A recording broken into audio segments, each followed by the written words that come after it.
합병 셀트리온 회사 예상대로 외국인 6천억 이상 매수할까? 다른 방식으로 추정해보면 셀트리온 월요일 마이너스 0.13% 하락, 헬스케어 플러스 0.90% 상승, 제약은 플러스 0.63% 상승세를 보였습니다. 셀트리온은 소폭 하락세를 보였습니다만 양봉의 모습으로 마감이 되었고요. 헬스케어는 몸통이 약간 있는 양봉으로서 상승세로 마감이 되었습니다. 제약도 오늘 상승세를 보이면서 양봉의 모습이 나타났죠. 오늘도 거래량은 잠잠한 상태죠. 자사주가 오늘 셀트리온은 24만 2,616주를 샀고요. 헬스케어 역시 24만 4천주를 샀잖아요. 자사주가 매수 강도를 조금씩 높여나가고 있죠. 이런 추세라면 11월 13일 매수 청구 행사 기간 마지막 날이잖아요. 그 이전에 이번 자사주 신고 물량이 다 소진될 가능성도 있죠. 그래서 상황이 여의치 않으면요, 추가적인 자사주 매입 가능성도 생각을 해볼 수 있는 상황입니다. 외국인들은 오늘 셀트리온 77억의 매도, 헬스케어도 마이너스 5억의 매도를 보였고요. 기관들은 셀트리온 83억, 헬스케어 37억의 매도를 보였습니다. 한편 제약은 외국인들이 13억 매수, 기관들은 0.8억의 매수 우위를 보이면서 바닥을 만들어 나가는 과정이 진행이 되고 있고요. 셀트리온과 헬스케어는 주식 매수 청구 가격을 바로 눈앞에 둔 상태에서 등락을 거듭하는 모습이 진행이 되고 있습니다. 소위 말하면 주가가 관리가 되는 모습이다 이렇게 볼 수가 있는 것이죠. 이러한 가운데서 시장 전체적으로는요, 오늘 반등세를 보였는데요, 과연 시장 전체가 여기서 바닥을 확인하고 반등이 이어질 것인지 이러한 부분들이잖아요. 이러한 가운데서 셀트리온 그룹주들도 조금 조용한 상황이라고 볼 수가 있겠는데요. 자, 이러한 상황에서 우리가 하나씩 점검을 해 나가는데요. 오늘 이 시간에는 합병 이후에 외국인들, 소위 말하는 패시브 자금들이 회사 측에서는 6천억 플러스 알파 정도가 들어올 것이다 이렇게 이야기를 하고 있는 상황인데요. 이 부분에 대해서 또 다른 방식으로 합병 이후에 외국인들이 얼마큼 들어올 것인지에 대해서 추정을 해보면서 과연 회사 예상대로가 나올 것이냐 그렇지 않을 것이냐 알아보기로 하겠습니다.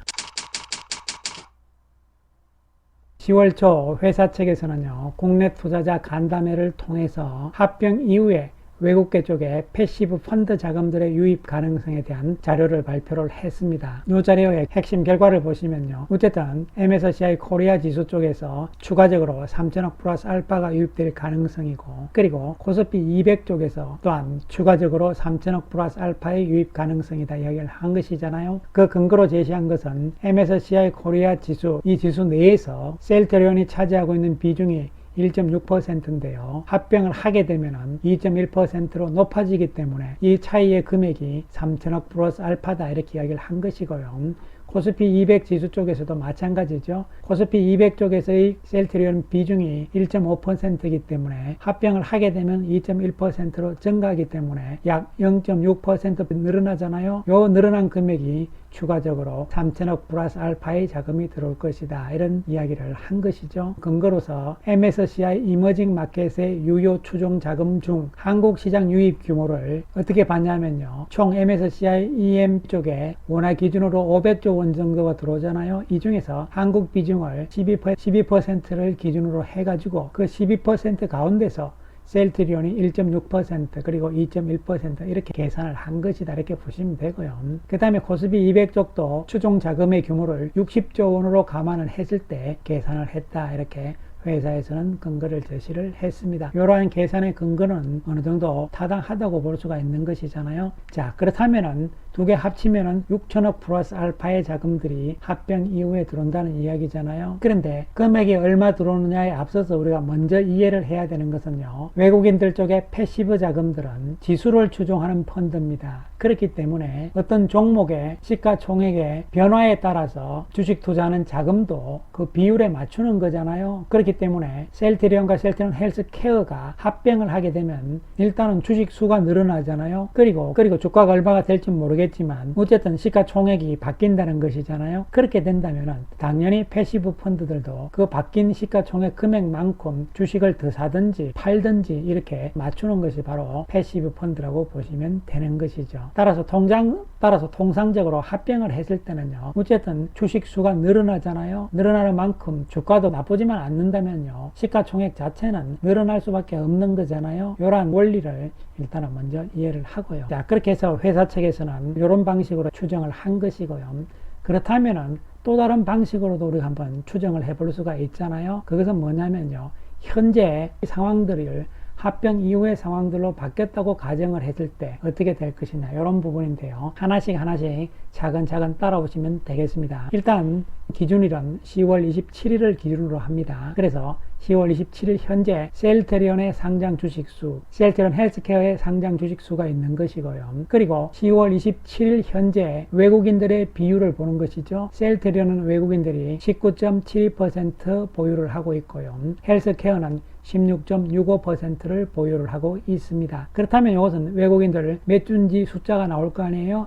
그래서 외국인 보유 주식 숫자가 나오는 것이고요. 그런데 이것이 현재 상황인데 합병을 하게 되면 합병 비율이 나와 있잖아요. 이 비율에 따라서 합병 비율을 적용을 하게 되면 외국인들 보유 주식 수가 셀트리온은 1이니까 그대로 오는 것이죠. 그런데 셀트리온 헬스케어는 합병 비율을 적용을 시켜야 되잖아요. 그렇게 되면 외국인 보유 주식 수가 1230만 주대로 줄어드는 것이잖아요. 합병을 했기 때문에요. 그렇기 때문에 결국은 합병을 하게 되면 어떻게 되냐 하면요, 합병 후에 외국인 보유 주식 수는 셀트리온의 보유 주식 수하고 그 다음에 합병 비율을 적용시킨 주식 수를 합치면 되는 것이잖아요. 그렇게 되면 4117만 주대가 나오는 것이죠. 자, 그 다음에 우리가 봐야 되는 것은요, 그렇다면 전체 상장 주식수를 봐야 되잖아요. 전체 상장 주식수에서 합병 비율을 적용을 시키면 합병한 이후에 셀트리온의 주식수가 나오잖아요. 바로 2억 2029만 0520주가 되는 것이죠. 그런데 앞에서 계산했듯이 합병 비율을 감안을 했을 때 외국인들의 보유 주식수는 4117만 주대가 되는 것이잖아요. 그렇다면 합병 셀트리온의 주식수는 나와 있는 것이잖아요. 여기에다가 현재 시점을 기준으로 합병을 했을 때 외국인 보유 주식 숫자도 나왔잖아요. 그렇다면 비율로 따지면 합병 셀트리온의 외국인 지분율은 18.69%라고 볼 수가 있는 것이죠. 자, 그 다음에 보셔야 되는 것은요, 그렇다면 실제적으로 합병을 하지 않은 상태의 현재 10월 27일 날 외국인들이 셀트리온 지분율은 19.72%다 이거죠. 그런데 이것을 소급을 해서 합병을 한 것으로 가정을 했을 때 계산을 해보니까 앞에서 계산을 했잖아요.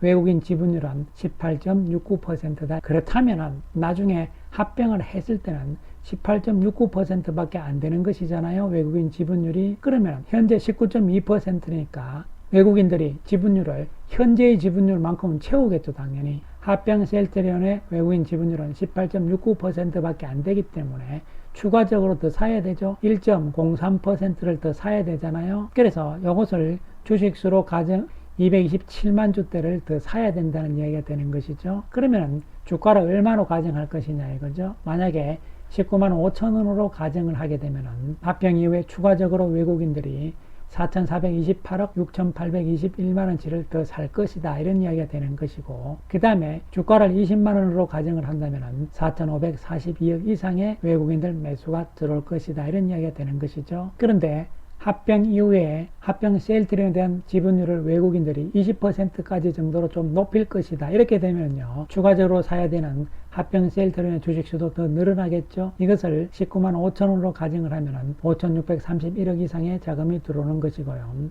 주가를 20만원으로 가정하면 5,775억 8천만원 이상이 더 들어와야 되는 것이잖아요. 그리고 더 높여서 외국인 지분율을 20.5%까지 높인다면 숫자는 더 많이 늘어날 수가 있는 것이잖아요. 그렇게 해서 최소한 봤을 때 합병 이후에 합병 셀트리온에 대한 외국인들의 지분율은요, 최소한 현재 수준은 맞출 것이라는 것이죠. 그래서 최소한으로 봤을 때 현재 수준으로 봤을 때는 227만 주가 넘는 것이고요. 그리고 주가를 얼마로 가정할지에 따라서 어쨌든 4,500억 정도는 나올 수가 있는 것이잖아요. 그 다음에 만약에 이 패시브 자금들의 성격들이요, 장기적인 성격이 강하잖아요. 그렇기 때문에 최소한 현재의 지분율 내지는 현재의 지분율보다는 조금 더 긍정적인 지분율 가능성도 생각을 할 수가 있는 거잖아요. 합병 셀트리온에 대해서 외국인들이 더욱더 긍정적으로 보면서 공격적으로 외국인들이 지분율을 늘려준다면 20.5%까지요. 그렇게 된다면 7,700억 이상도 가능하다는 이야기가 되는 것이죠. 따라서 외국인들이 지분율을 어떻게 맞출지는 모르겠지만 어쨌든 간에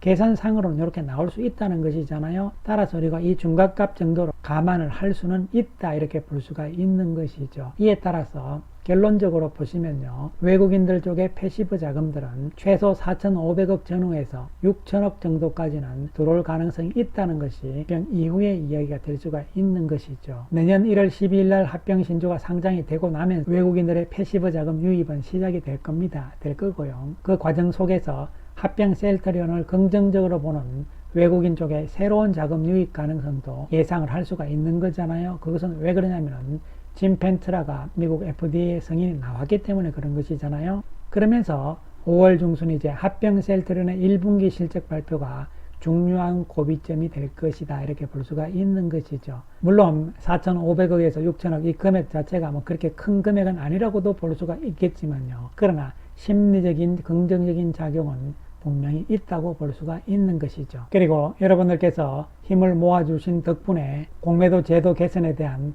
1차 청원이었죠. 그리고 얼마 전에 했던 2차 청원도 모두 5만 명이 통과가 됐는데요. 일단 지난 10월 12일에 마감된 1차 공매도 제도 개선 관한 청원은요, 10월 13일자로 위원회에 회부가 됐습니다. 그래서 국회에서 발의가 됐다는 소식이 나왔습니다. 지난 27일이죠. 국회에 따르면 자본시장과 금융투자업에 관한 법률 일부 개정 법률안을 발의를 했다, 이렇게 나오잖아요. 그 내용은 무차입 무기한 공매도 사전 차단을 위한 정권거래 시스템 도입, 기관과 외국인의 상환기간 제한 등이 담겨져 있다, 이렇게 돼 있잖아요. 공매도 제도를 개편하는 데서 가장 중요한 핵심은요, 전산화입니다, 여러분. 전산화를 해놓게 되면은 불법적으로 할 수가 없게 돼 있잖아요. 그러니까 수기로 지금 하면서 말도 안 되죠. 물론 전 세계적으로 아직 공매도는 전산화한 나라가 없다, 이런 이야기인데요.